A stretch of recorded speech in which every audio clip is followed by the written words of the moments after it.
problemas. Iterativamente é possível? Bom, nós vimos aqui a forma recursiva, forma elegante, fácil de implementar, né? Desde que você tenha na sua mente uma boa noção, um bom raciocínio com relação à definição da função. Se você consegue defini-la corretamente, recursivamente, você consegue implementar facilmente e praticamente transcrever a sua definição para a função na linguagem de programação. Para interativamente é possível? Essa é a questão agora. Será que eu posso iterativamente? Nós vimos que em alguns casos a interação ela dá respostas mais rápidas. Então é possível fazer isso aqui interativamente? Bom, e aí existem vários métodos, lógico. Né? Então vocês podem ir nos manuais, nas grandes sociedades de matemáticos, né?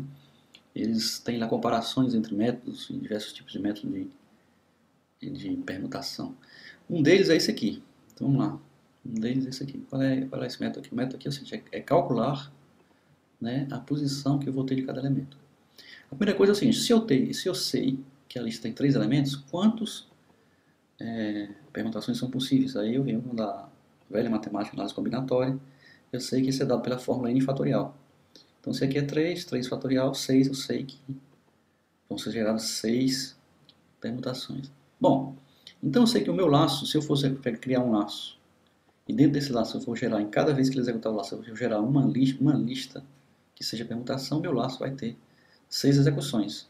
Eu vou ter, por exemplo, 6 execuções. Se eu colocar isso numa matriz, né, eu vou ter, com todas as permutações, eu vou ter uma matriz com 6 linhas, variando da linha 0 até a linha 5. Quais seriam esses valores? Seria 1, 2, 3, por exemplo, 1, 3, 2, 2, 1, 3, 2, 3, 1, 3, 1, 2, 3, 1. Observe que eu estou pegando, sempre permutando os elementos com sequência. Eu fixo 1, permuto 2, 3, 3, 2. Fixo 2 na frente, permuto 1, 3, 3, 2. Fixo 3, permuto 1, 2, 2, 1. Bom, quando eu faço isso, eu obtenho uma matriz bem interessante, que é as posições da lista original em que esses elementos estão. Então, na 1, 2, 3 eu tenho as posições são 0, primeiro elemento da matriz, 1 e 2. Se eu tenho um 3, 2, as posições são 0, 2 e 1. Se eu tenho 2, 1, 3, as posições são 1, 0 e 2. Observe, essa matriz aqui é bem interessante porque ela nos dá a ideia, ela nos permite ver que é possível calcular a posição a partir da linha em que eu estou, é possível calcular a posição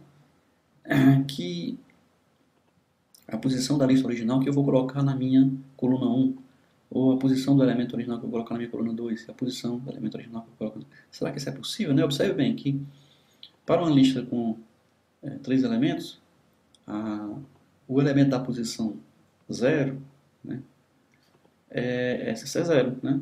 Da posição 0 da linha 1 e da linha 0 e da linha 1 é 0. Na posição 0 da linha 2 e da linha 3 é 1. Então, será que é possível calcular? Bom, aí descobriram uma função para a gente. Alguém estudou esse problema antes e descobriu que se eu calcular o número da linha, 0 divisão inteira, né, pelo fatorial de n-1, de n, número de elementos da minha matriz, se eu fizer essa divisão inteira, eu vou ter exatamente o valor que é a posição da lista original que vai estar naquela linha, que é exatamente a linha que eu estou calculando. Então, para L igual a 0, se eu dividir L, divisão inteira, por fatorial de n-1, que é fatorial de 2, são 3 elementos, fatorial de n-2, eu vou ter 0. Ora, então, eu sei que nessa posição o valor é 0.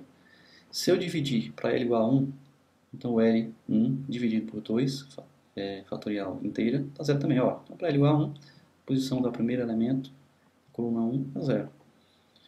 Para L igual a 2, eu divido 2 por 2 fatorial. 2 fatorial é 2, 2 inteiro por 2 é 1. Olha, então vai ser 1. Para a posição 3, divido 3 por 2 fatorial. 3 sobre 2 dá 1. Olha, também vai ser 1. Então, para a linha 4, faço a mesma coisa. 4 dividido por 2 fatorial dá 2. Ó, 2 aqui. Para a posição 5, 2 fatorial. Ó, então eu sei como calcular todos os valores, todas as posições para a posição, a coluna 0, né, a posição 1 de todas as listas, coluna 0 de todas as linhas da minha matriz de posições. Ora, se eu sei fazer isso, por que eu não faço para os outros também? Não, é muito fácil. Bom, os outros, embora não tenha uma forma direta aqui, mas eu posso fazer um subterfúgio. Qual é o subterfúgio? É cada vez que eu for calcular para os elementos seguintes, eu considero como se fosse os elementos seguintes fosse uma lista, uma matriz onde eu não tivesse mais essa coluna que não fosse mais 3 por 3, mas simplesmente eu retiro um elemento e fica 2 por 2, fica isso aqui, né? Eu diminuo o tamanho da matriz e o problema vira o mesmo problema anterior, que é o quê? O problema de calcular a posição zero. Então, se eu conseguir eliminar o primeiro elemento e recomeçar isso aqui, então eu posso calcular agora, usar a mesma fórmula para calcular o elemento da posição zero da matriz nova. Agora, isso é muito bonito e dá até para fazer recursivamente, né? A ideia nos leva, quase que nos leva recursivamente, mas não é isso que eu quero. Eu estou estudando forma de fazer isso sem usar a recursividade. Bom, então, mas se você quiser fazer como exercício de forma recursiva, sem problema, fica à vontade, é possível fazer, né, exercite. Né, vamos em frente. Bom, então vamos pegar aqui, vamos generalizar isso aqui. Então imagine uma linha qualquer, vou pegar a linha 4.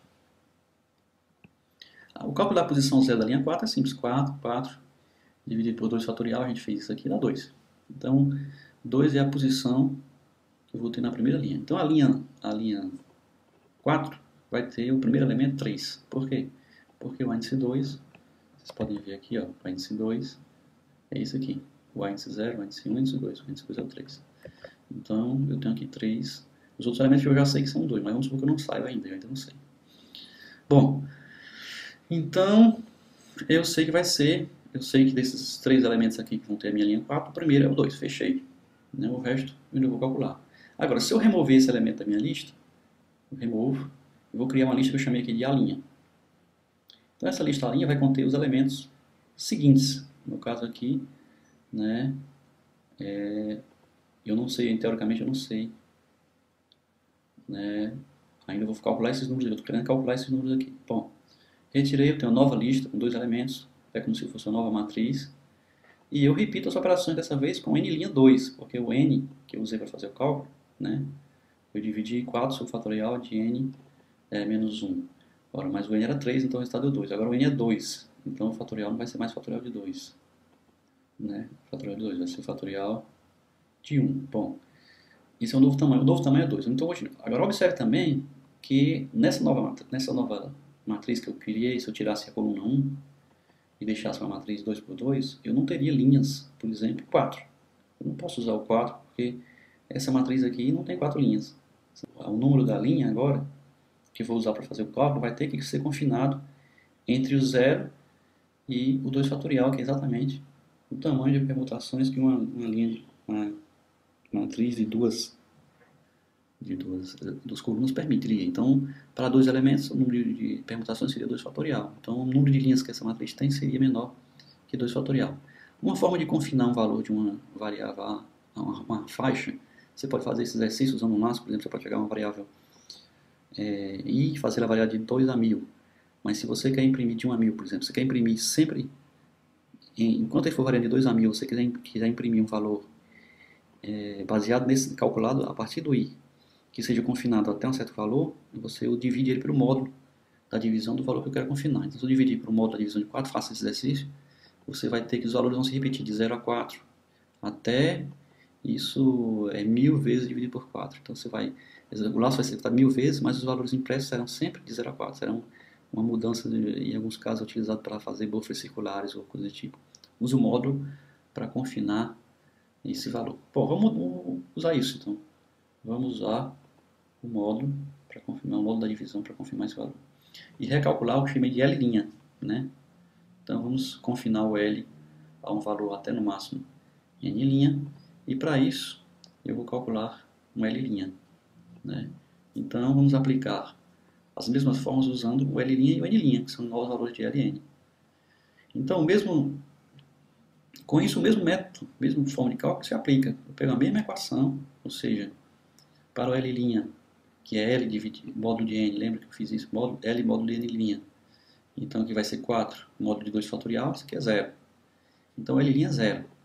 Então eu divido L' pelo N', né? O N' é 1 fatorial, né? O N' é 1, né? Então 1 fatorial. Então eu divido 0 por 1 fatorial, divisão inteira dá 0. Então eu sei que o A' Índice zero é 1. E se ali é índice zero,